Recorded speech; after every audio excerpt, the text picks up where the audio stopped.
दोस्तों, मैं एक कहानी आपको सुनाना चाहता हूँ। मुझे उम्मीद है आपको कहानी बहुत ज्यादा पसंद आएगी, और पसंद आए तो आगे भी शेयर कीजिएगा। कहानी कुछ इस तरह से है कि एक गांव में बाढ़ का ऐलान हुआ, और बाढ़ बहुत गंभीर रूप से बाढ़ हुआ, भयानक रूप से बाढ़ वहां आने वाली थी। गांव वालों ने गांव फौरन खाली किया, लेकिन उसमें एक शख्स ऐसा था, वो बोला मैं यहां से नहीं जाऊंगा।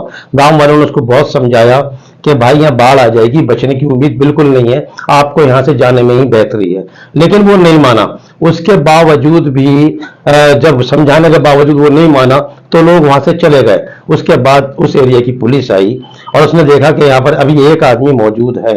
उन्होंने उसको बहुत समझाया कि भाई यहाँ बाढ़ आने वाली है, बहुत भयानक बाढ़ है, आप उसमें बच नहीं सकते।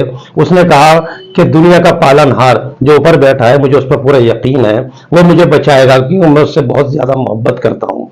बहुत समझाने के बाद भी, उनके समझाने के बाद भी वो वहां से नहीं गया।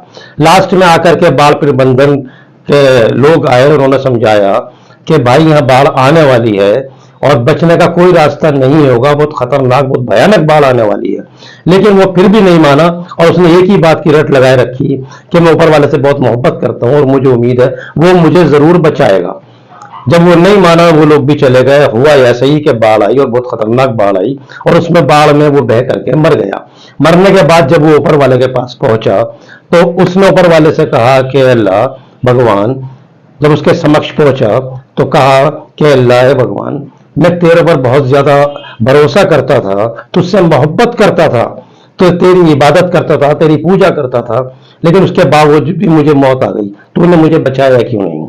तो उस ऊपर वाले ने ये कहा, उस भगवान ने, उस अल्लाह ने ये कहा कि भाई, पहले मैंने गांव वालों के दिलों में यह हाली डाली कि इसे समझाइए कि यहाँ बाढ़ आने वाली, यहाँ से चला जाए, लेकिन तूने उनकी बात भी नहीं मानी। उसके बाद मैंने वहां एरिया के पुलिस वाले तेरे पास भेजे कि भाई यहाँ बाढ़ आने वाली है, यहाँ से चले जाओ, यहाँ रुकना खतरे से खाली नहीं है, लेकिन तूने उनकी बात भी नहीं मानी। आखिर में मैंने बाढ़ प्रबंधन के लोगों को भेजा कि भाई यहाँ बचने का कोई साधन नहीं है, बाढ़ आने वाली है, तूने उनकी बात भी नहीं मानी।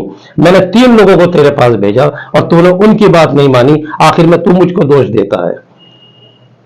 बिल्कुल यही आज के दौर में चल रहा है। मैं कमरुद्दीन, आगे की बात मैं आपको बताता हूं कि आज सेम टू सेम वही दौर चल रहा है। जब हमें एक जगह का मालूम है कि ये जगह जाएगी, ये जगह सरकार की है, कभी ना कभी ये जगह जाएगी, फिर हम लोग 1,000 रुपए से स्टार्ट करके उस जगह को खरीदना शुरू करते हैं, और फिर प्रॉपर्टी डीलर वाले उस जगह के 1,000, 10,000, 20,000, 30,000, 1,00,000, 2,00,000, 5,00,000 रुपए तक रेट करने के बाद उसको बेचते रहते हैं। और लोगों को ये मालूम होता है कि ये आज नहीं तो कल ये जगह जानी है, उसके बावजूद भी लोग लेते हैं, और बाद में अनजान बन जाते हैं कि हमें इस जगह का मालूम नहीं था। ये आप बाखूबी बहुत अच्छी तरह से जानते हैं कि जो भी जगह जाने वाली होती है, 10 साल, 20 साल, 30 साल, 40 साल पहले उस जगह की बात निकल के सामने आ जाती है कि ये जगह जाने वाली है। आज दिल्ली नहीं बल्कि इंडिया की बहुत सी जगहें ऐसी हैं जो जा रही हैं, लोग रो रहे हैं, अपनी जिंदगी भर की कमाई उन लोगों ने उन जगह को खरीदने में लगा दी है। अब उनकी शादी का नंबर, किसी के घर में औलाद की शादी होने वाली है, किसी के घर में बेटी की शादी होने वाली है, और अब कुछ दिनों में वो डेमोलेशन के उसके ऑर्डर आ चुके हैं, लेकिन कोई भी इस बात को मानने को तैयार नहीं। क्या आपको पहले इस बात का नहीं मालूम था? क्या आपने इस बात को पहले नहीं सुना था कि ये जगह जाएगी 10 साल पहले, 20 साल पहले, 25 साल पहले? तो आपने उस जगह को लाखों के भाव में क्यों खरीदा? उस जगह को करोड़ों के भाव में क्यों खरीदा?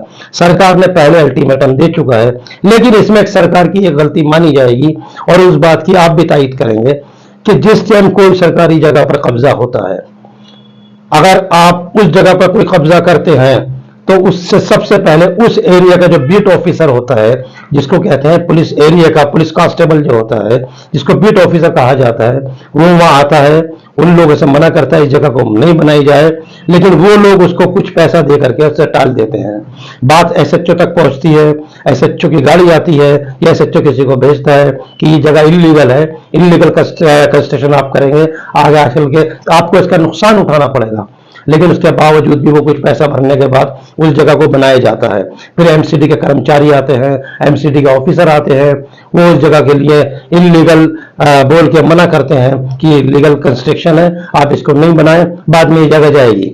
लेकिन वो लोग नहीं मानते, उस जगह को कुछ पैसा दे करके फिर उनसे बनाने की अथॉरिटी ले लेते हैं जुबानी तौर पर। राइटिंग में नहीं, जुबानी तौर पर उस जगह की अथॉरिटी ले लेते हैं। अब वो जगह 10 साल, 20 साल, 30 साल के बाद उस जगह पर ऑर्डर आता है कि ये जगह सरकार की है, सिंचाई विभाग की है, या डीडीए की है, या एमसीडी की है, हम इसको तोड़ने आ रहे हैं, तो पब्लिक में कोहराम मच जाता है।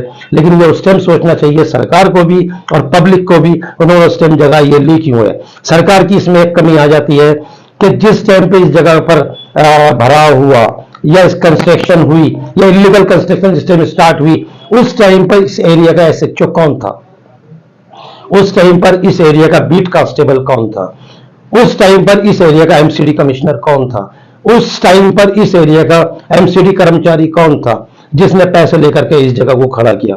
तो सरकार को चाहिए, मैं माननीय सुप्रीम कोर्ट से भी इस बात की आग्रह करूंगा, हाथ जोड़ के गुजारिश करूंगा कि माननीय सुप्रीम कोर्ट को इस बात का संज्ञान लेना चाहिए कि कोई एक जगह मान लीजिए कोई ए जगह है, उस जगह पर कंस्ट्रक्शन होता है, इलीगल कंस्ट्रक्शन होता है, तो उस एरिया का थाना उसमें मुलव्विस है, उस एरिया का बीट कांस्टेबल उसमें मुलव्विस है, उस एरिया की एमसीडी उसके अंदर मुलव्विस है।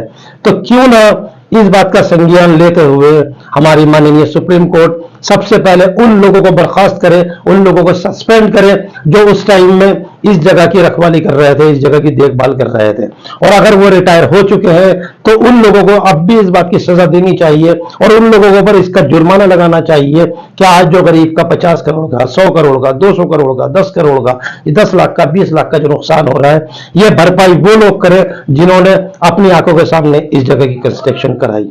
लेकिन इस बात को बहुत कम लोग मानेंगे, सरकार के भी बहुत कम कारिंदे इस बात को मानेंगे। एक छोटी सी बात है, अगर आप अपने घर के बाहर 4 ईंट और कुछ बजरपुर और कुछ सीमेंट गली के अपने घर के दरवाजे के बाहर डाल देते हैं, तो सबसे पहले आपके पास 100 नंबर पर घूमने वाली गाड़ी जो आजकल 112 है, वो घूमने वाली गाड़ी आपके दरवाजे पर आकर के रुक जाएगी कि ये कंस्ट्रक्शन कौन कर रहा है, ये इलीगल है।